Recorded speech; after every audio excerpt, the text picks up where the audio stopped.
হরে কৃষ্ণ, রাধে রাধে। মৌমিতা পরিবারে আপনাদেরকে জানাই অনেক অনেক শুভেচ্ছা ও অভিনন্দন।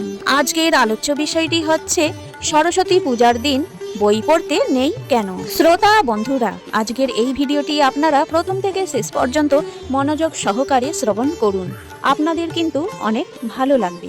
ভিডিওটির মূল বিষয়ে প্রবেশ করার আগে আমার সকল শ্রোতা বন্ধুদের কাছে একটা অনুরোধ, মৌমিতা পরিবার রাধা মাধব এই চ্যানেলটিকে আপনারা সাবস্ক্রাইব করে পাশে থাকা বেল আইকনটি প্রেস করে রাখার অনুরোধ রইল, যাতে এই চ্যানেলের সকল ভিডিওর নোটিফিকেশন আপনি খুব সহজেই পেয়ে যাবেন। তাহলে চলুন বন্ধুরা, শুরু করা যাক আজকের ভিডিওর বিষয়বস্তু। আগামী 23শে জানুয়ারি 9ই মাঘ শুক্রবার দিন সম্পূর্ণ হচ্ছে এবছরের সরস্বতী পূজা। এই দিনটি বাঙালিদের একটি আবেগের দিন। এই দিনের নাম বসন্ত পঞ্চমী। বন্ধুরা, আমরা এই বিষয়টি ছোটবেলা থেকেই শুনে এসেছি যে সরস্বতী পূজার দিন কখনোই বই পড়তে নেই বা স্পর্শ করতে নেই। আবার অনেকেই বলে থাকেন যে সরস্বতী পুজোর আগে কুল খেতে নেই। একবারও কি ভেবে দেখেছেন যে এইগুলি কেন বলা হতো? এইগুলো কি নিছকই কুসংস্কার? এই প্রশ্নটা আসা স্বাভাবিক। আজ আমরা এত আধুনিক যুগেও হাতে স্মার্টফোন নিয়ে ঘুরছি। আজকের দিনে দাঁড়িয়ে এই কথাগুলো কি বিশ্বাস করা উচিত?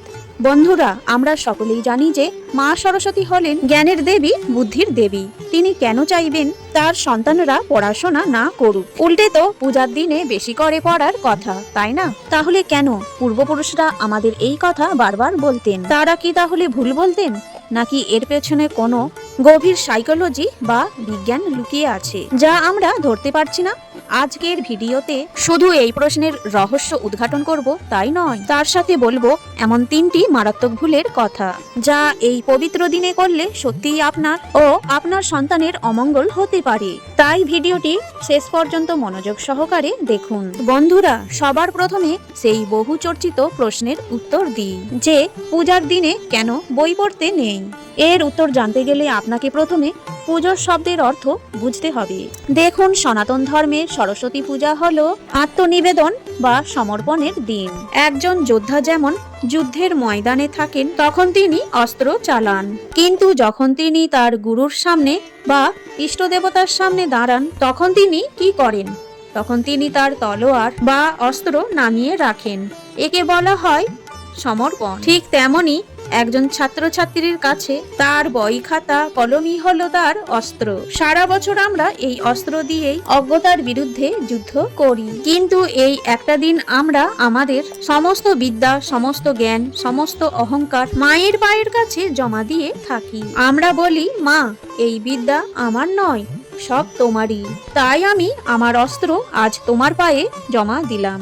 এখন ভেবে দেখুন, যে জিনিসটা আপনি দান করে দিয়েছেন বা জমা দিয়েছেন সেই জিনিসটা কি আপনি এখন ব্যবহার করতে পারেন? পারেন না। তাই বই জমা দেওয়ার পর তা খুলে পড়ার মানে হলো মায়ের প্রতি আপনার অবিশ্বাসের প্রমাণ দেওয়া। এটাই হলো আধ্যাত্মিক কারণ। এবার আসি বিজ্ঞানে। বিজ্ঞান বলে কোনো মেশিন যদি বিরামহীনভাবে চলে তবে তা গরম হয়ে জ্বলে উঠতে পারে। আমাদের মস্তিষ্ক বা ব্রেন হলো একটা সুপার কম্পিউটার। 364 দিন পড়াশোনার টেনশন, এক্সাম প্রেসারে ক্লান্ত হয়ে পড়ে আমাদের ব্রেন। প্রাচীন ঋষিরা জানতেন যে যদি ছাত্রছাত্রীদেরকে জোর করে বিশ্রাম না দেওয়া হয় তবে তাদের মানসিক বিকাশ হবে না। তাই তারা এই দিনটিকে নো স্টাডি ডে ঘোষণা করেছিলেন, যাতে একটা দিন ছাত্ররা প্রকৃতির সাথে মিশে, গান শুনে, আকাশ দেখে। এই একদিনের বিশ্রাম আপনার ব্রেনকে শান্ত রাখে, ফলে পরের দিন থেকে পড়ার গতি দ্বিগুণ বেড়ে যায়।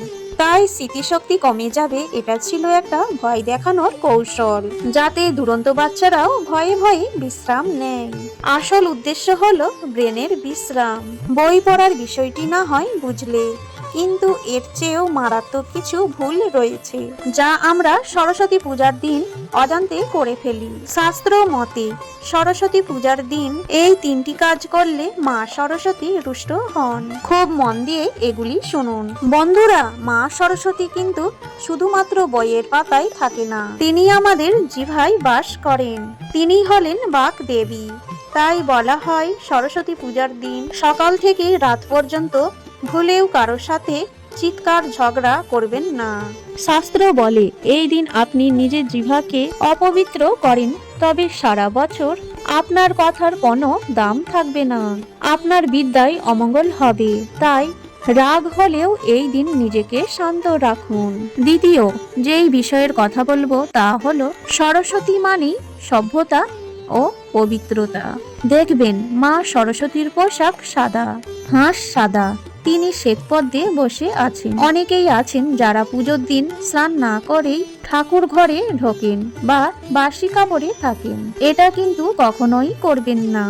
বিশেষ করে ছাত্রছাত্রীরা এই দিন বিশেষ করে একটু নিম ও হলুদ মেখে স্নান করবেন, কারণ মাঘ মাসের এই সময়ে বসন্ত রোগ বাড়ে। নিম হলুদ আপনাকে জীবাণুমুক্ত রাখবে। আর চেষ্টা করবেন সাদা বাসন্তী হলুদ রঙের পোশাক পরিধান করতে। কালো বা উগ্র রঙের পোশাক সরস্বতী পূজার দিন একদমই পরবেন না। জয় মা সরস্বতী। আজকের এই ভিডিওটি এখানেই শেষ করলাম। সকলেই ভালো থাকবেন, সুস্থ থাকবেন।